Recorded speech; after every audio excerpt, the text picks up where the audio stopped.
பேசுறேன். இவ்வளவு நேரம் வந்து நீங்க எங்களை வந்து இன்டர்வியூ எடுத்தீங்க, எல்லாமே பண்ணீங்க. இப்ப நான் வந்து உங்களை பண்ண போறேன்.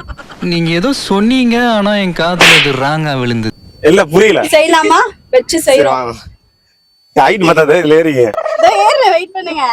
இப்போ இருக்க கரண்ட் சிஎம் பத்தி நீங்க என்ன நினைக்கிறீங்க? கரண்ட் சிஎம் பத்தி ஓகேன்னு தோணுதுங்க.